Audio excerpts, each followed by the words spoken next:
Teenage son was murdered a year ago, and the teenager who shot him won't spend any more than 5 years behind bars. Mike McDaniel is joining us in the studio with details on how all of this happened. Mike? Yeah, what this really comes down to is the gunman being a juvenile in this case. There was talk about moving this case to adult court, but that didn't happen. Even through her grief, this mom is on a mission.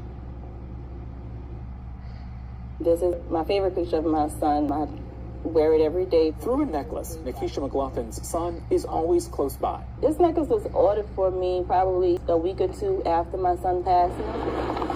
That was last August when 15-year-old Khyron Nellon was shot and killed on Iberville Street, not far from the French Quarter in New Orleans. 3 other people were shot and injured. He was a kid just beginning to live, and basketball was his dream. The person responsible, a then 15-year-old boy, was arrested and charged. McGlothen let the justice system take over. Never having to deal with the system at this magnitude, my faith has always been, they'll figure everything out, everything will be fine, but that wasn't the case. McGlothen says in meetings with the district attorney's office, she thought the case would move to adult court.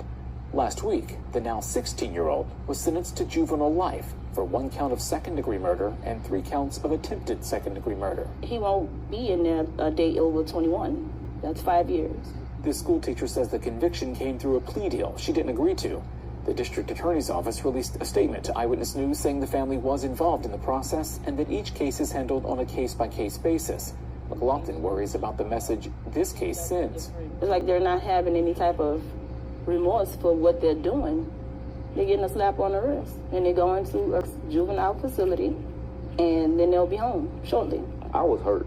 Michael Willis was surprised by the sentence too. Working with survivors and victims' families through his HOPE organization, he's working to make community-level change to stop juvenile crime. Until we realize we have a problem as a people, we can't keep pointing fingers and blaming everybody. McGlothen turned her grief into a mission, starting K3 Lives.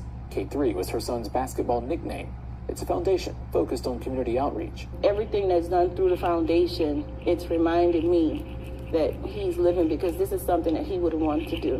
While not happy with the outcome of the case, McGlothen, who has 6 other kids at home, says it can't weigh her down from living. Being a mom that lost her kid, it's a struggle. And I know if I didn't have the faith that I have in God, I would have lost myself a long time ago. McGlothen still has a lot of questions about the circumstances leading up to her son's death. She also says there were other people involved, but were never charged. And we've got the full statement from the DA's office with this story right now on our website, WWLTV.com.